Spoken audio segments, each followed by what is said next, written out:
Voilà, bah, venez, rejoignez-nous. Merci d'être là. C'est la première conférence de cette 11e édition de Vapexpo. C'est la première fois qu'on est ici dans le Grand Ouest, à Nantes. Donc on est très heureux d'être avec vous aujourd'hui pour cette journée grand public et un premier thème, premier sujet qui vous concerne évidemment. Et le sujet, il était là il y a quelques instants, je vais vous le redonner, c'est l'arrêt du tabac et les acteurs dans le Grand Ouest. Voilà, donc en gros, ce qu'on va faire ensemble sur scène avec nos invités qui vont se présenter dans un instant, c'est qu'on va prendre une photographie du monde de la vape, des acteurs de la vape, et puis plus que ça, des acteurs pour le sevrage ici dans le Grand Ouest. Quelles sont les actions qui sont menées pour vous aider à arrêter de fumer? C'est l'objectif de cette table ronde qui sera animée par Michael Amoudi qui va se présenter dans un instant. Mais d'abord, donc, je voudrais vous présenter, et ils vont se présenter, donc nos différents invités qui nous ont rejoints. On a l'honneur aujourd'hui d'avoir avec nous Dr Anne Borgne. Bienvenue, merci d'être là. Merci. Anne, alors vous êtes médecin addictologue, présidente du RESPAD, et on vous connaît également parce que vous avez participé à une émission de télévision sur TF1. C'était Promis, c'est la dernière. Voilà, je vous laisse vous présenter en quelques mots. Le micro est à vous. Vous avez un petit peu tout dit. Merci de cet accueil. Merci de m'avoir invité à participer à cette conférence. Donc, je suis en effet médecin addictologue. J'ai d'abord été tabacologue pendant longtemps, puis j'ai élargi mon champ de compétences, mais ça fait donc très très longtemps que je m'intéresse à l'arrêt du tabac. Et donc le RESPAD, pour ceux qui ne connaissent pas, c'est le réseau des établissements de santé pour la prévention des addictions. Donc notre mission, c'est de s'adresser aux professionnels de santé, de leur donner des outils dans leur pratique professionnelle. Et en 2014, donc vous voyez que c'était au début, avec à un moment, une période où il y avait beaucoup de contradictions et de contre-messages sur la vape, le RESPAD avait organisé sa journée annuelle sur la thématique, et on avait appelé ça, je ne sais plus, la vape dans tous ses états, ou je ne sais plus quel était le titre exact, mais je pense que c'était la première conférence de professionnels de santé sur la vape, et on a essayé au RESPAD de promouvoir cet outil, cette stratégie qui est vraiment, qui a toute sa place, et une place très importante pour aider les fumeurs à arrêter de fumer. Un mot rapidement sur l'émission TF1, c'était 6 épisodes, c'est ça? Alors c'était une émission dans le cadre du Mois sans tabac, donc, ouais, qui était financée par Santé publique France, et où on accompagnait donc 6 personnes, dont 2 personnalités. Donc pour ceux qui l'avaient vu, il y avait Titoff, donc l'humoriste, et Rachel Legrain-Trapani, elle a un nom très compliqué à dire, qui est une ancienne Miss France. ouais. Et puis voilà, 4 autres personnes volontaires qui avaient été castées sur Facebook justement, et qui s'étaient engagées dans cette aventure qui était compliquée pour eux quand même de s'exposer comme ça en étant filmés. Donc ça a été énormément de jours de tournage, ça a été une aventure. Moi, c'est pas mon métier de faire de la télé comme ça. Moi, je vais sur des plateaux de télé, mais je n'avais pas tourné. Et en fait, ce qui a été fabuleux dans cette émission, c'est la notion de groupe. C'est-à-dire qu'ils se sont vraiment soutenus les uns les autres. Ils avaient un groupe WhatsApp. Et donc, entre 2 tournages et 2 diffusions, ils se parlaient tous entre eux. Et ce qui a été très rigolo, c'est que je ne vais pas dire qu'on m'avait interdit de parler de la vape parce que c'est pas vrai, mais on m'avait demandé quand même de parler plus des stratégies thérapeutiques classiques. Et j'avais dit, mais moi je ne peux pas ne pas parler de la vape. Ok, d'accord, mais vas-y doucement. Et en fait, vous avez vu ce qui s'est passé, c'est qu'ils s'en sont emparés. Comme dans la vraie vie, c'est eux qui se sont emparés de la vape. Et à la fin, ils vapaient tous. Les 6 vapaient. Donc j'ai trouvé que c'était Ils n'étaient pas 6, ils étaient 9 d'ailleurs, je dis des bêtises, ils étaient 9. 9. Oui, ce que je me disais, il m'en manque là. Ils étaient 9, ouais. Donc j'ai accompagné ces 9 personnes avec qui j'ai toujours des relations et dont je peux vous donner des nouvelles. Ils vont très bien. Parfait, merci. Donc on est ravis de vous accueillir. Vous parlez de groupe, vous parlez d'entraide. Alors je me tourne évidemment vers Je ne fume plus, ce groupe Facebook qui rassemble aujourd'hui 15 000 personnes. 25 000 sont passés sur la page. Un fumeur sur 1000 en France est ou a été sur Je ne fume plus. D'accord. Donc voilà, vous êtes Françoise. Oui. Françoise, je vous laisse vous présenter. À côté de vous, il y a Fabien qui est le président du groupe. De l'association. De l'association, oui. Je ne fume plus, c'est un groupe sur Facebook, en réseau social. Actuellement, on a un peu plus de 15 000 membres inscrits. 25 000 personnes sont passées, comme vous l'avez dit. Moi, je m'appelle Françoise Godel, je suis une des administratrices du groupe. Je suis psychologue, tabacologue. Et surtout, ex-fumeuse. Ouais. Moi aussi, j'ai oublié de le dire. C'est important, merci. Fabien. Voilà, Fabien Jarry, donc président de l'association et animateur de la team VAP qui accompagne avec la VAP pour le sevrage. Parfait. Voilà, donc on répond aux questions des membres quand ils arrivent. Ok. Et alors les questions, il y en a beaucoup. En gros, par jour, ça se compte en. Entre 8 et 10 000 interactions par jour sur Je ne fume plus. Ah ouais. Ok. Ok. Donc là, on a un acteur effectivement assez incontournable. Merci d'être avec nous. Autre acteur avec nous aujourd'hui, Dr Arnaud Balzac. Bienvenue. Vous êtes médecin addictologue et vous travaillez dans le centre de soins SAPA. C'est à Lorient. C'est ça. Merci de votre invitation. Pour expliquer, un XAPA, c'est un centre de soins ambulatoire où on fait des suivis de patients avec de multiples addictions. Il n'y a pas forcément que le tabac, il y a aussi la héroïne, cocaïne, cannabis, des addictions comportementales. Voilà. Et j'ai fait ma thèse en 2016 sur la VAP. Donc j'ai une petite affinité pour ça. Et je vais en parler après, mais on va développer des actions dans nos centres là-dessus. Parfait, merci beaucoup d'être là. Avec nous également aujourd'hui, Stéphane Papatheodorou, la VAP du cœur. La VAP du cœur, donc Stéphane Papatheodorou, vice-président de la VAP du cœur. Nous, on est une association qui récupérons des dons de liquide, de matériel des professionnels, alors que ce soit en matériel un petit peu obsolète, des LUO dépassés, ou éventuellement matériel et liquide ayant encore des valeurs, puisque maintenant on est d'intérêt général depuis pratiquement un an, et ce qui nous permet d'offrir une défiscalisation aux professionnels qui le désirent. On travaille avec des XAPA, des CARUD, on a aussi quelques petites permanences dans des hôpitaux, et on aide les gens à quitter le tabac avec l'outil que nous maîtrisons parfaitement, qui est le vaporisateur personnel, et notre expérience utilisateur d'ancien fumeur aussi, parce que moi j'étais un ancien fumeur également. J'ai quitté le tabac depuis bientôt 6 ans, et j'ai l'intime conviction que cet outil est un outil qui permet de vraiment apporter du plaisir et la gestuelle qui manque aux fumeurs qui utilisent les TNS classiques. Parfait, on en reparlera évidemment. Avec nous également aujourd'hui Jacques Lewezek, qu'on ne présente plus mais que je vais quand même présenter. Amzer Glass, docteur en sciences de la vie et de la santé, tabacologue également. Autre chose à rajouter, Jacques? Non, sauf que j'ai arrêté de fumer il y a 35 ans peut-être. C'est pas mal. C'est un bon ajout, on est heureux de cette information. Et donc pour animer cette table ronde, tout le monde entend bien, c'est bon? Ok, parfait. Donc techniquement, on est bon. C'est Mickaël Amoudi qui est avec nous. Mickaël, vous êtes entre autres vice-président de l'association Je ne fume plus. Oui, exactement. Alors merci à tous déjà d'avoir répondu présent. Merci à VapExpo, merci à toi Charlie aussi pour ton aide sur l'animation de cette conférence. Oui, aujourd'hui je suis vice-président de Je ne fume plus car ma priorité dans ma vie et mon sacerdoce, c'est d'aider les gens à arrêter de fumer. En fait, la vape est un outil au même titre que les patchs associés, que plein de choses. Donc c'est pour ça que j'ai voulu réunir des acteurs aujourd'hui qui vont parler un petit peu de tous ces outils qui existent, mais en plus aussi de la vape qu'ils peuvent utiliser aujourd'hui de manière à rester quand même dans un spectre large et à garder en fait en fond de réflexion qu'est-ce qui est intéressant. Est-ce que c'est d'aider les gens à arrêter de fumer ou est-ce que c'est de se baser uniquement sur un outil? Et j'aimerais pouvoir voir comment on développe ça aujourd'hui sur la région du Grand Ouest avec tous ces acteurs. Et c'est là où j'ai envie de commencer par ma première question. Et je pense qu'on va, on va tourner dans le sens des aiguilles d'une montre. Donc Fabien, et ma première question, ce serait de savoir quelles sont vos actions aujourd'hui dans le Grand Ouest. Qu'est-ce que vous entreprenez? Aujourd'hui, on est à Nantes, à VapExpo Nantes, donc on a voulu faire du régional, ce qui est un petit peu normal. Et j'aimerais savoir ce que vous faites dans cette région, car il me semble que, Françoise, tu es bretonne. Et forcément, je pense qu'il doit y avoir des affinités avec le territoire. Alors, je vais faire un très rapide tour de table. On fait plein de choses. On travaille beaucoup en collaboration avec la coordination bretonne de tabacologie, par exemple, les tabacologues bretons. On était intervenus, parce qu'on est au Salon de la Vape, j'en parle l'année dernière, dans leur journée annuelle qui était sur la vape, on est intervenus encore cette année. Et on a des relations très très fréquentes avec eux.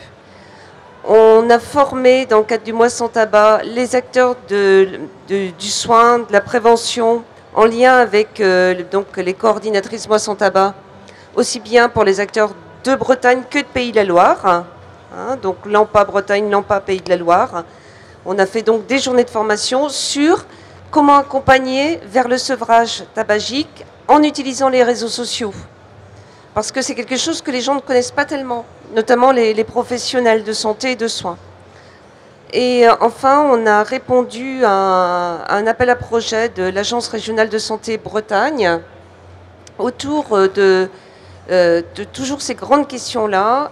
Donc on travaille aussi avec les acteurs dans le cadre de cet appel à projet.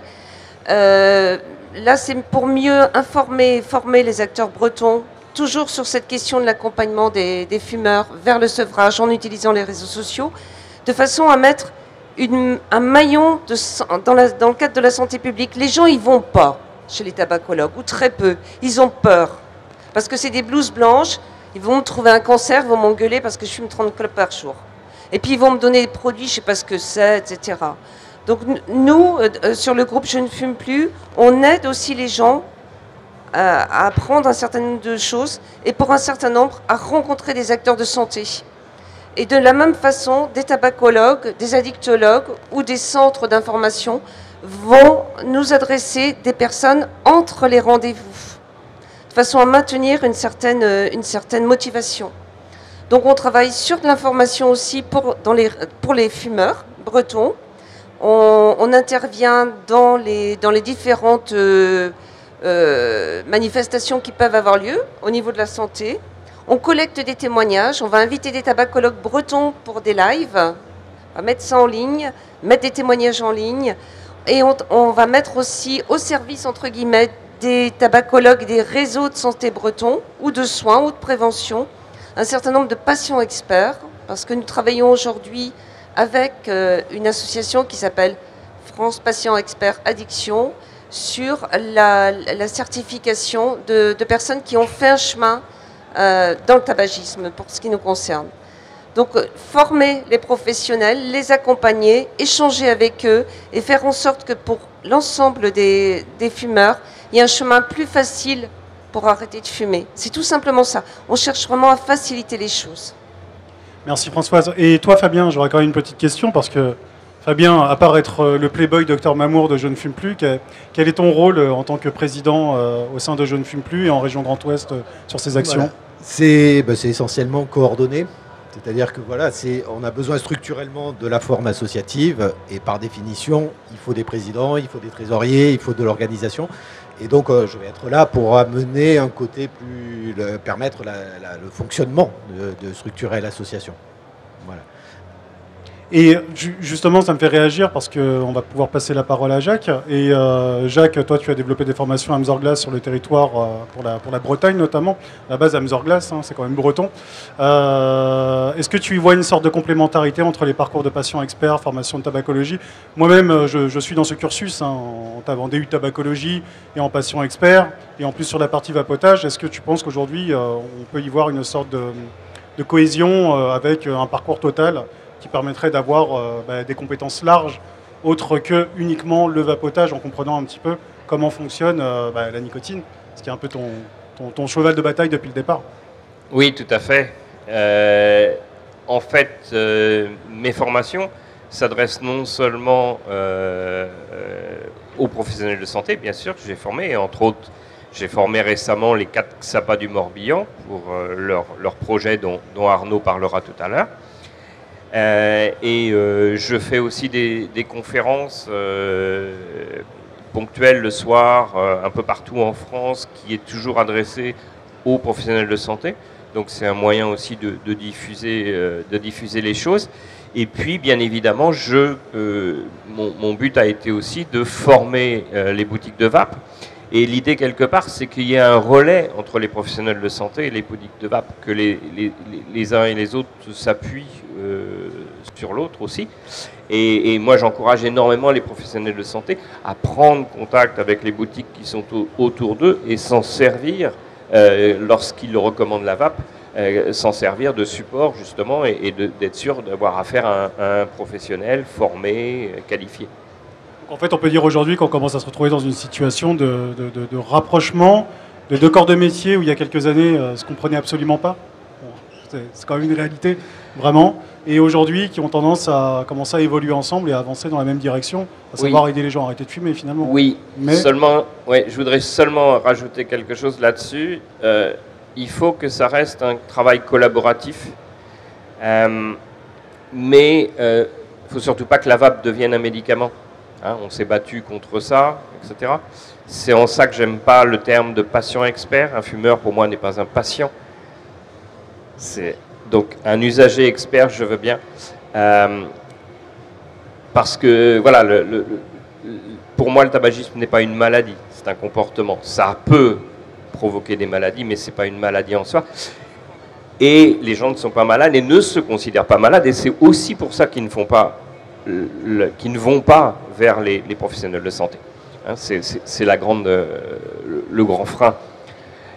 Donc voilà, en gardant le fait que la vape est un produit de consommation courante, mais qu'il aide énormément les gens. Et donc il faut juste que les professionnels de santé comprennent ça et se rendent compte que les boutiques qui sont là pour les aider sont des acteurs de santé. Ce ne sont pas des professionnels de santé, ce sont des acteurs de santé. Si on marche tous ensemble, main dans la main, on va faire arrêter les fumeurs. On va avoir un bénéfice en termes de santé publique monstrueux. Docteur, j'imagine qu'avec ce que vous avez expliqué tout à l'heure sur l'émission de TF1, la relation avec la vape qui devait être un petit peu éteinte et finalement tous les protagonistes à la fin qui l'utilisent, vous avez été l'une des premières en France à vous opposer à la pensée générale et publique comme quoi la vape sera un produit qu'il ne faut absolument pas utiliser. Est-ce que vous êtes intervenu en fait sur la région Grand Ouest et en l'occurrence, comment voyez-vous aussi ces rapprochements et le développement de l'utilisation de cet outil dans ce milieu médical avec sa perception ? Alors, mon nom c'est Borgne et les Bretons m'appellent Le Borgne, donc je suis en effet bretonne, sauf que j'ai fait toute ma vie en région parisienne, sauf un an où j'ai eu l'occasion de travailler à Quimper, Douarnenez, Pont-l'Abbé, sur les trois établissements de santé. J'en oublie un, Concarneau, voilà, 4 établissements de santé de la pointe du Finistère. Et c'était en 2014, j'ai fait de 2014 à 2015 à mettre en place un projet Addicto et donc Tabaco à l'intérieur de l'Addicto. Et donc j'avais formé tous mes collègues à la vape et surtout j'avais fait venir lors de la Journée mondiale sans tabac dans une conférence à l'hôpital de Quimper Brice Lepoutre, à l'époque président d'EDUS, et je dois dire qu'on était quand même, c'était compliqué parce que dans l'amphi il y avait plus de vapoteurs que de professionnels de santé de l'hôpital, donc si on fait la proportion. Sinon après, bon, moi je suis partie de Bretagne, donc les actions je les mène vers la population bretonne dans des actions nationales, mais je n'ai plus vraiment de rôle dans le Grand Ouest. Et vous parliez du XAPA, je suis aussi, mon activité professionnelle, le RESPAD, moi je suis présidente bénévole. Hein. Mon activité professionnelle, c'est dans un XAPA, donc avec la même population que la vôtre.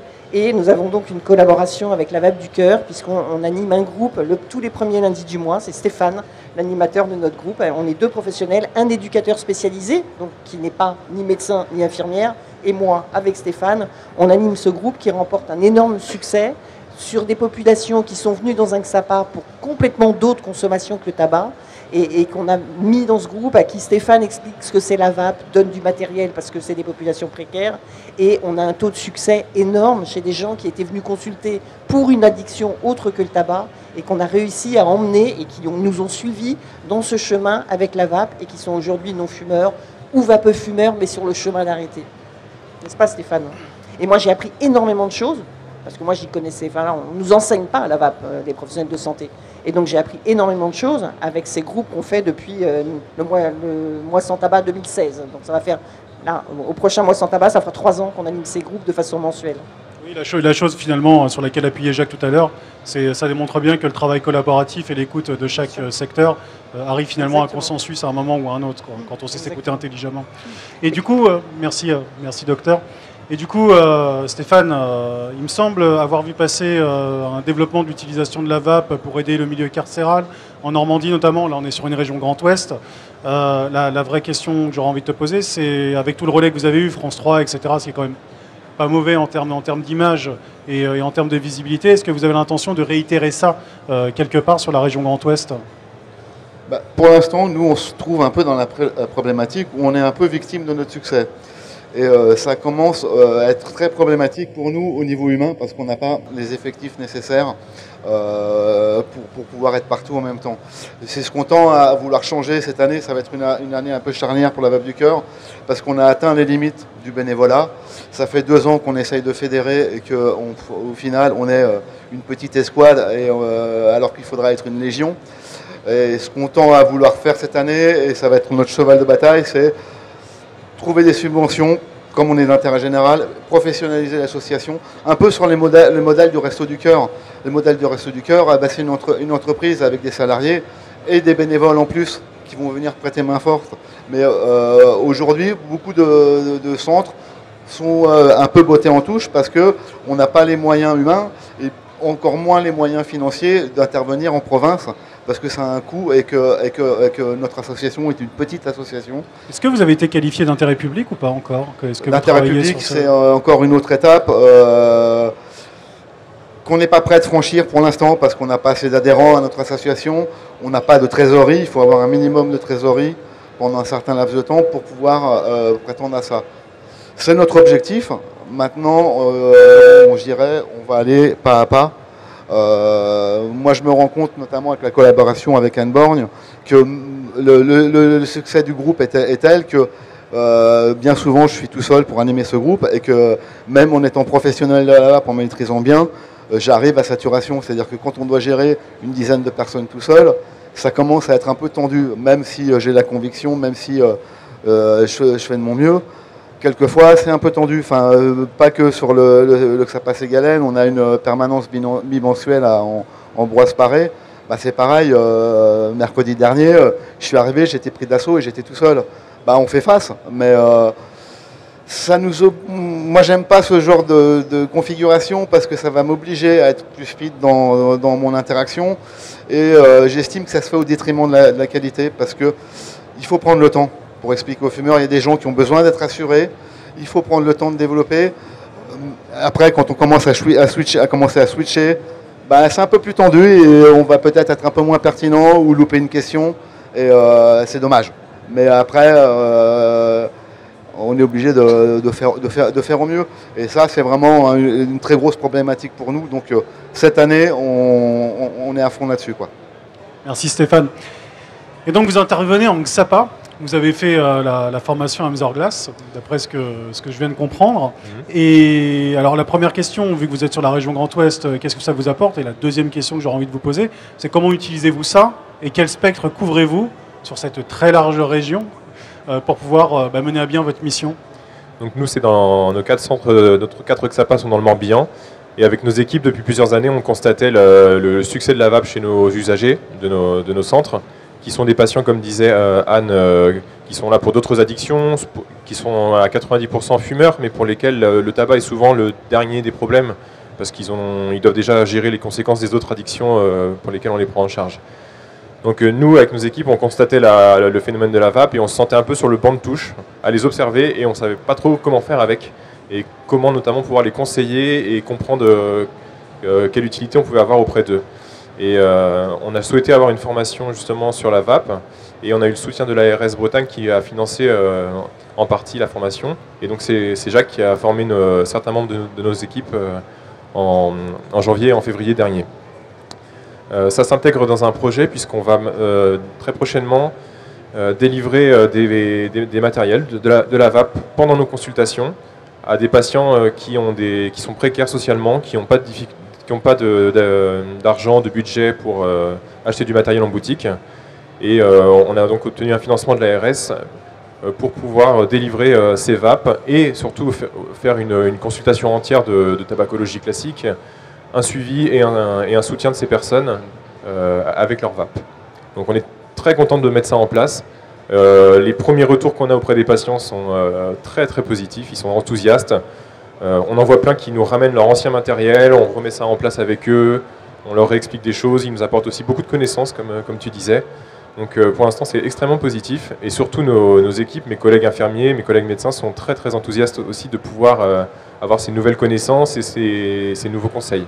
Donc pour tempérer un peu ce que dirait Jacques, c'est très très bien que le phénomène de la vape soit quelque chose qui soit communautaire, que les gens s'emparent de ça. Mais moi, je trouve que c'est très très bien également que les professionnels de santé concernés, les addictologues, mais peut-être aussi les médecins généralistes qui sont en première loge des gens en soins primaires, aient quelques connaissances sur le sujet, puissent apporter quelques réponses aux questions des gens et prendre en charge leur sevrage tabagique quand ça arrive.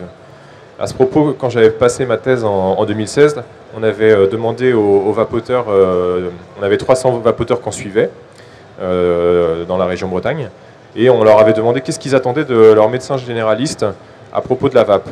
Et 60% attendaient que les médecins puissent les rassurer et leur expliquer la part des risques et des bénéfices de la vape par rapport au tabac. Il y avait 20% de personnes qui attendaient que le médecin puisse vraiment faire le suivi avec du sevrage tabagique avec la vape. Et il y en avait aussi 15% qui attendaient même des conseils sur l'utilisation de la vape. Donc il y a vraiment une attente de la part des gens. Et nous, on est très contents de pouvoir maintenant essayer d'y répondre. Merci. Alors vous avez répondu tous à déjà pas mal de questions que je voulais vous poser. Vous devez être bon. Vous souhaiteriez, Anne? Oui, je vous en prie. Michael, t'as dit que tu me tutoyais et t'arrêtes pas de me vous voyer, hein, je te signale. Désolé. Non, je voudrais réagir à ce que a dit Jacques, et qui est quelque chose que je partage complètement, qu'il ne faut absolument pas que la vape devienne un outil de prescription ou un médicament, enfin que ça rentre dans les stratégies thérapeutiques prescrites forcément par un professionnel de santé, et qu'il faut que ça reste en boutique, et qu'il y a énormément de gens qui ne passent pas par les consultations. Je soutiens Françoise. Sauf qu'il faut absolument que nous, on arrive à changer les représentations des professionnels de santé. Parce qu'il y a encore énormément de professionnels de santé et des médecins, pneumologues par exemple, ou médecins généralistes, qui vont aller contre nos conseils à nous ou contre l'utilisation de la vape. Je te racontais tout à l'heure dans la voiture un exemple récent d'un patient qui vapait, qui venait à la vape du cœur, que Stéphane connaît, mais je ne peux pas te dire son nom ici, et qui ne vient plus. Donc peut-être que tu as remarqué qu'il ne venait plus, parce qu'il vapait, il était en train de s'arrêter de fumer, il avait l'association de substituts nicotiniques, vape, etc. Il lui restait une cigarette tous les 2 jours, et chez quelqu'un qui était venu pour un problème d'alcool, voilà, donc, et qui est rentré dans ce groupe vape, et on lui a découvert un emphysème, donc une maladie pulmonaire. Son pneumologue lui a dit il faut absolument que vous arrêtiez de vaper. Et donc il est revenu me voir et je lui ai dit c'est difficile de contrarier un confrère, un peu compliqué. Je lui ai dit écoutez, il connaît bien vos poumons, moi je connais pas bien les poumons, mais je connais bien la vape, donc non, continue à vaper. Il va voir son médecin traitant avec ses résultats, son médecin traitant lui redit la même chose. Donc ce monsieur il est revenu me voir en me disant je ne sais plus qui croire, j'ai confiance en vous mais j'ai aussi confiance dans les autres. Et donc du coup, on a été obligé d'arrêter complètement la vape et il ne vient plus. Donc on est passé à d'autres stratégies que je ne raconterai pas ici. Mais qu'est-ce qu'il a fait ce monsieur quand on lui a dit d'arrêter la vape? Il a repris le tabac et il refumait 40 clopes par jour avec son emphysème pulmonaire. Et donc c'est ça qu'il faut qu'on arrive à changer. Hein, donc c'est pour ça qu'il faut former les professionnels de santé, au moins, même s'ils s'en emparent pas, qu'ils ne délivrent pas de contre-messages. Françoise, tu souhaitais peut-être réagir? Je réagissais juste en donnant un exemple par rapport aux professionnels de santé. On s'est retrouvé avec ce gros problème-là à Saint-Brieuc. Moi, je vis à côté de Saint-Brieuc. Et l'infirmière tabacologue de l'hôpital, Yves Le Foll à Saint-Brieuc, nous a proposé, dans le cadre du mois sans tabac, de mettre un stand en place pour les professionnels de santé travaillant à l'hôpital, présentant la vape. Et donc, on a débarqué avec des petites vapes, avec des pods, hein, et du matériel qui a été démontré, qui a été même distribué à certains professionnels. Et donc, il y a des professionnels de santé qui ont arrêté de fumer et qui ont été conseillés par un membre de notre association. C'est Roberto Fernandez, qui a une boutique, hein, qui a un shop et qui est arrivé à l'hôpital de Saint-Brieuc avec sa doc, avec ses trucs, qui a montré, les gens tiraient dessus, prenez-en une, allez hop, c'est parti. Résultat des courses. 3 semaines après, Roberto et moi, on était invités auprès de l'ensemble des équipes de chirurgie thoracique, de pneumologie, etc., à présenter le vaporisateur personnel et à dire en quoi ça pouvait être utile. Et les gens réagissaient. Les infirmières disaient, moi, quand ils ont leur paquet de clopes, je leur pique et je les punis, mais ils peuvent peut-être vapoter, du coup, dans leur chambre. Pourquoi pas? Oui, tiens, on n'y avait pas pensé, etc. Et la suite des événements, c'est que l'hôpital de Saint-Brieuc, dans le cadre de la prochaine journée mondiale sans tabac, le 31 mai, nous invite pour présenter la vape à l'ensemble des usagers de l'hôpital. Alors, on a inversé les choses. On est passé grâce à un professionnel de la vape, hein, il faut le dire, qui a su parler, qui a su expliquer les choses. Et notre association, on est passé par une information, mais pratico-pratique, et on est passé par les soignants fumeurs, pour aujourd'hui atteindre les usagers de l'hôpital. Voilà, c'était juste un exemple d'une action qu'on peut tenter de mettre en place. Vous souhaitez réagir? Oui, c'était pour revenir à ce qu'on disait. Moi, je suis assez effaré de voir en consultation les idées reçues que peuvent avoir mes patients sur la vape. Il y a beaucoup de gens qui viennent me dire, qui pensent que la vape est plus dangereuse que le tabac. Alors voilà, nous, professionnels de santé, on a ce rôle aussi de déconstruire ces idées-là et d'amener un discours, une vraie information qui soit claire, qui soit nette pour la population. Et je pense qu'on a vraiment ce rôle à jouer. Et c'est vrai qu'on entend aussi certains collègues professionnels de santé qui ont leurs idées reçues, qui sont pas formés sur le sujet et qui adoptent des postures qui sont un petit peu effectivement limites. Les gens, quand ils débarquent sur Je ne fume plus, c'est souvent avec des idées de ce type. La vape, ça fout de l'eau dans les poumons, on ne sait pas ce qu'il y a dedans, une clope au moins on sait. Hein. Et puis il y a le geste, c'est comme si tu fumais encore. Les gens, ils vivent là-dedans. Ils ont un entourage, quelquefois, qui n'est pas facilitateur. Alors, si les médecins, et si les soignants, quels qu'ils soient, peuvent leur dire, écoute, va dans une boutique, renseigne-toi, etc., c'est génial. On a vu, il y a 15 jours, un patron de shop que je ne vais pas citer, qui a reçu dans sa boutique une personne qui arrivait avec une ordonnance d'un médecin. Ordonnance pour démarrer le sevrage tabagique. Monsieur fume X clopes par jour, enfin X cigarettes par jour depuis 30 ans, il a telle pathologie. Et nous, on a la photo de cette ordonnance. Et ça, moi je dis, ça c'est un pas, parce qu'on a vraiment là quelque chose qui se met en place. Mais c'est aussi aux acteurs de la vape vivante, hein, et non pas médicalisée, d'aller vers. Hein, il y a vraiment des pas à faire dans un sens et dans l'autre. Ouais. Si vous aviez aujourd'hui chacun, en faisant un tour de table, une recommandation à faire pour les fumeurs et les professionnels de santé vis-à-vis du vapotage, qu'est-ce que vous auriez envie de leur dire aujourd'hui? Qu'il faut tenter. C'est effectivement un outil de sevrage si on veut vraiment tout arrêter, mais c'est surtout déjà un moyen d'arrêter de se ruiner la santé. Donc, j'aime la nicotine, je vape depuis 6 ans, et j'ai pas acheté un produit de sevrage. J'ai juste acheté un produit qui me permet d'avoir ma nicotine sans me ruiner la santé. Et après, oui, je regardais les études, et effectivement, toutes les semaines, on a des fake news qui apparaissent. Et il faut dédramatiser, réinformer. Il n'y a pas d'études. C'est Claude qui avait marqué. Il y a plus de 2 millions d'articles sur la vape. On a des études, on a 10-15 ans de recul maintenant. Donc, il faut, à l'anglaise, il faut switcher. Même si on ne veut pas abandonner la nicotine, on n'est pas malade, on est fumeur, on peut juste prendre sa nicotine sans se ruiner la santé. Moi, je pense qu'aux professionnels de santé, il faut leur rappeler que le tabac tue un fumeur sur 2 et rend bien malade l'autre moitié. Que quand on est un acteur de santé, un des buts, c'est de sauver la vie des gens et de les aider à s'en sortir. Que la vape est un formidable outil de réduction des risques et que dans ce cadre-là, on ne peut que la favoriser et travailler main dans la main avec les acteurs qui ont permis de développer et qui font évoluer sans arrêt. On le voit, on est dans le salon La Vape, moi ça fait 3 ans que je l'ai fait, mais les outils sont beaucoup plus simples, beaucoup plus faciles, beaucoup plus fun, beaucoup plus discrets. Donc ça tue le tabac. La vape, ça sauve des vies. Et c'est ça le message. Et c'est ça le message qu'il faut faire passer aussi aux fumeurs. Sauvez-vous la vie. C'est ça qu'il faut dire. Jacques ? Mon leitmotiv, n'ayez pas peur de la nicotine, c'est la barrière.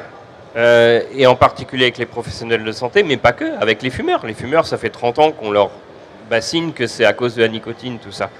Et donc il faut arriver à dédramatiser ça, à dépasser ça et à faire en sorte, et faire en sorte que cette mauvaise image encore de la nicotine chez les professionnels de santé disparaisse. Parce que quand on voit des recommandations, pas seulement avec la vape, aussi avec les substituts nicotiniques, hein, des chirurgiens vasculaires, etc., qui vont interdire à leurs patients même de porter un patch. Voilà, il faut absolument que qu'on arrive à cette dédiabolisation de la nicotine qui est la clé de tout. Anne ? En passant derrière Jacques, évidemment, je savais qu'il allait dire il ne faut pas avoir peur de la nicotine. Donc tu me l'as enlevé de la bouche parce que j'allais dire exactement la même chose. Et que moi, mon rôle de professionnel de santé et de président d'une association qui touche beaucoup de professionnels de santé, c'est de faire de la formation, c'est de distribuer des outils, c'est de faire des partenariats avec la VAP du Cœur, avec Je ne fume plus, avec tout le monde de la VAP. C'est la première fois, moi, que je viens dans un VAP Expo. Je trouve ça super, d'ailleurs. J'ai pris plein de photos des stands, là, je trouve ça génial. Et c'est vrai que on n'est plus en 2013, voilà, les choses ont hyper évolué, il y a vraiment une sécurité, il y a des messages, il y a des outils, il y a vraiment de quoi fournir tout le monde, sauf qu'il ne faut pas que les professionnels de santé mettent des barrières à l'utilisation de cette vape. Stéphane ? Ouais, moi, je rajouterais que j'adhère complètement à au fait de démonter cette peur de la nicotine. Moi, je le vois tous les jours en boutique. Et le fait d'avoir des ateliers comme on peut faire avec Anne Borgne au XAPA, ça permet de rassurer les gens. Les gens ont besoin d'être rassurés. Après, fort malheureusement, on a une bride sur le taux de nicotine qu'on puisse avoir dans les liquides. Et moi, je sais que ça m'arrive fréquemment en boutique d'avoir des très gros fumeurs. Dans les meilleurs des cas, quand le 18 mg passe, je sais déjà, et j'en parle directement au client, lui dire, voilà, si jamais vous avez encore envie de fumer, vous êtes forcément sous-dosé en nicotine. N'hésitez pas à consulter, vous pouvez vous patcher, vous pouvez utiliser tous les autres moyens qui puissent exister en cumul avec la vape pour arriver à arrêter, parce que c'est la loi européenne, on a décidé autrement. On a aussi fait des choses, peut-être que tu voudras rebondir là-dessus, Anne.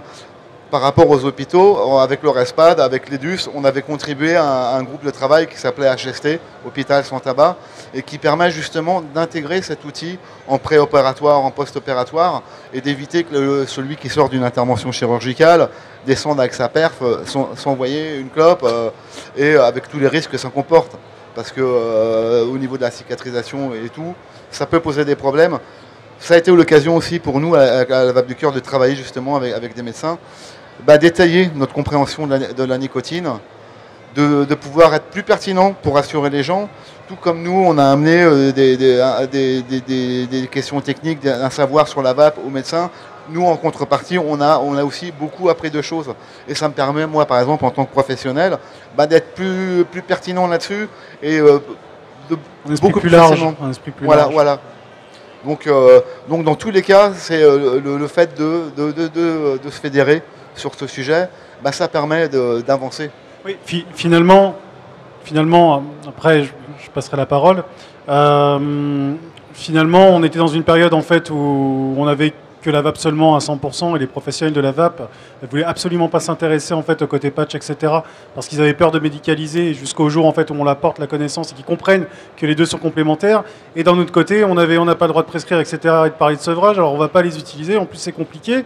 Donc en fait, on s'est retrouvé finalement, que ce soit côté professionnel vape ou côté professionnel de santé, en fait, dans une incompréhension totale. Sauf qu'aujourd'hui, moi, ce que j'entends à travers ce que vous me dites, c'est que ça s'est clairement désamorcé et que ça avance dans le bon sens. C'est ce que j'en comprends avec ton expérience. Complètement. On n'est pas là pour substituer aux médecins. On est là pour justement amener cette maîtrise de l'outil.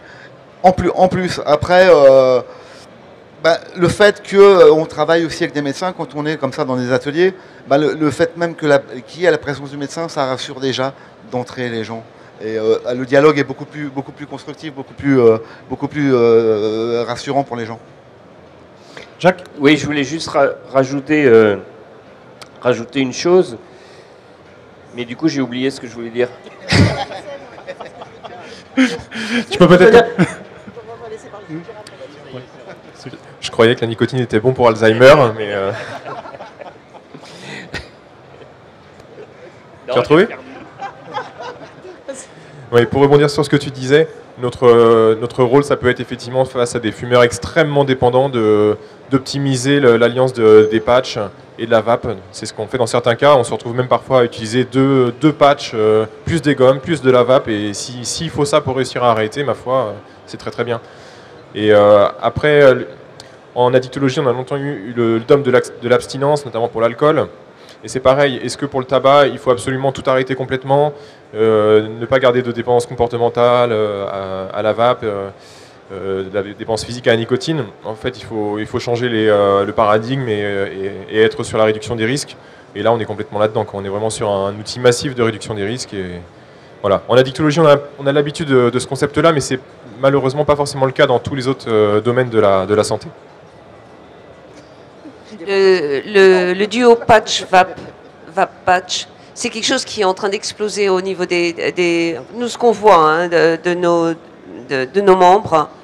Déjà, les patchs sont remboursés, maintenant pris en charge. Déjà, le tiers payant, ça a changé la donne.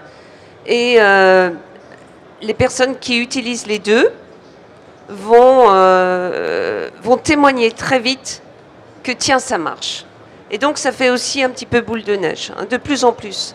Et les études montrent que ça marche d'ailleurs, très bien, hein, très très bien. Donc là aussi, il y a du chemin à faire. Ce qui a fait avancer aussi la prescription des substituts nicotiniques, c'est qu'ils sont remboursés et ils peuvent être prescrits par les infirmières, les kinés, les dentistes, les médecins du travail, etc. Donc ce n'est pas uniquement une prescription médicale. Sauf que ces professionnels-là, autres que médecins, ne s'en sont pas encore énormément emparés. Et c'est aussi notre rôle au RESPAD de diffuser cette information et de faire des formations vers ces professionnels-là. Et je voulais dire, sur le sujet de comment aller faire changer les représentations et les connaissances des professionnels de santé, vous savez qu'il y a un plan national de lutte contre le tabac 2018-2022 qui a été sorti, un plan gouvernemental, et que l'axe prioritaire de ce plan, c'est lieux de santé sans tabac. Et ça tombe bien parce que le porteur national de lieux de santé sans tabac, c'est le RESPAD. Et donc du coup, il y a eu ensuite des appels à projets régionaux, et je sais que la région Bretagne a présenté plein de choses et soutient énormément ce projet. Et donc dans chaque région, il y a des porteurs de projets lieux de santé sans tabac.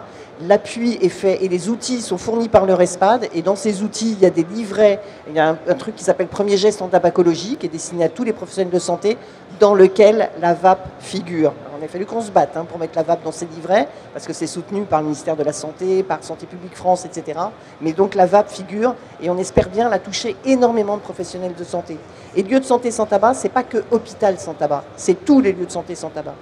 Et je voulais juste dire que, quand tu disais qu'on s'était, on avait appris ensemble, moi j'ai appris de la vape, et je voulais juste donner une anecdote. C'est le premier groupe qu'on a fait donc en novembre 2016 avec Stéphane. Il a commencé en disant les substituts nicotiniques, les patchs et tout ça, ça sert à rien. Et moi j'ai fait et il a fallu que je rattrape derrière. Et depuis, t'as plus du tout le même discours. Bien. Jacques, alors ça y est, j'ai retrouvé. Bonne nouvelle. Je voulais simplement dire que voilà, on avait essayé de faire adopter la vape par le haut au niveau de la santé publique, un peu comme les Anglais ont fait, etc. Et en fait, on a échoué, surtout depuis 2 ans.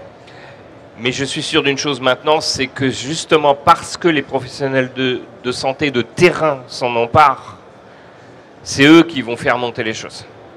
Et c'est pour ça que je suis vraiment à fond avec les professionnels de santé, que je vais les former pour ça, etc. Parce que c'est eux qui vont faire changer la donne. L'Agence régionale de santé attend beaucoup de l'évaluation de notre action, des retombées et des résultats, effectivement. Alors, peut-être des questions dans le public. Est-ce que vous avez des questions? C'est le moment. Profitez de la présence de nos invités. Des remarques? Oui. Bonjour. Alors, moi, ma question, c'était quelle est la place du sel de nicotine dans une politique de sevrage? Merci. Alors, je réponds en tant qu'expert de la nicotine.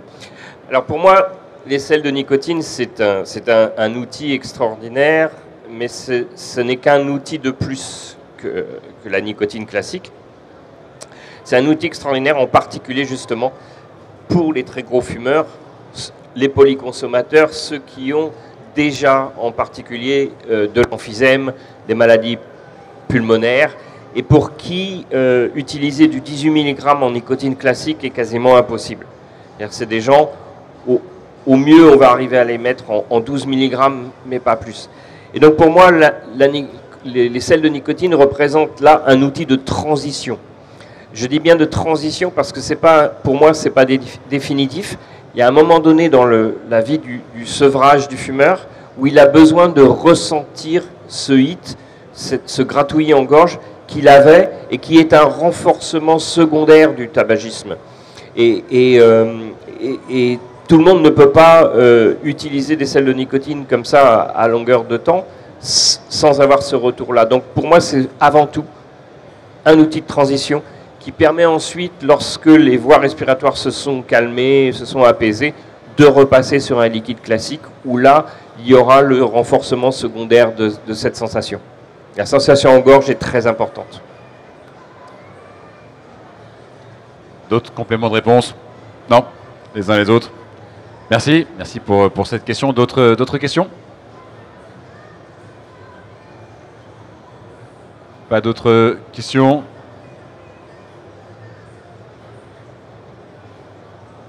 Michael, une autre question?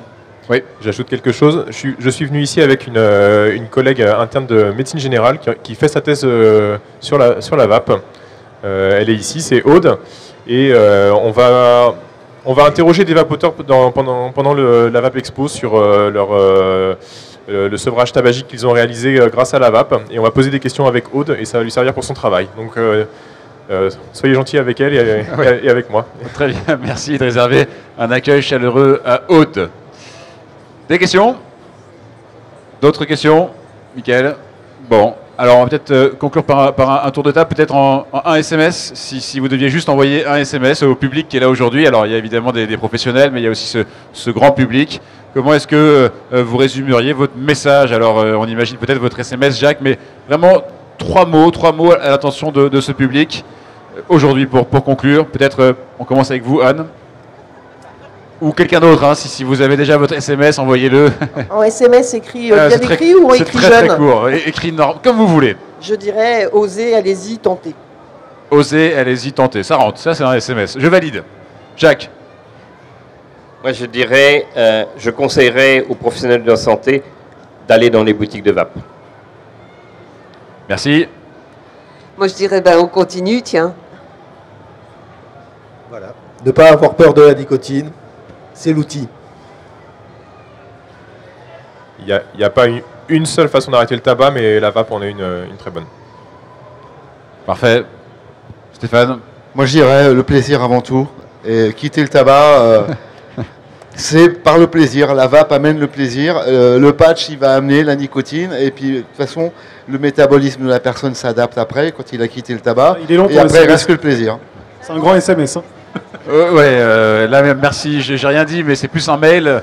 C'était pas la règle du jeu. Moi, je souhaitais avant de conclure, vous remercier d'être venu, d'avoir accepté cette invitation à Vape Expo. J'espère qu'on pourra revoir et avoir des qualités de conférences comme celle-ci. C'est important, je pense, d'ouvrir un peu les chakras. Hein, hashtag paye ton karma.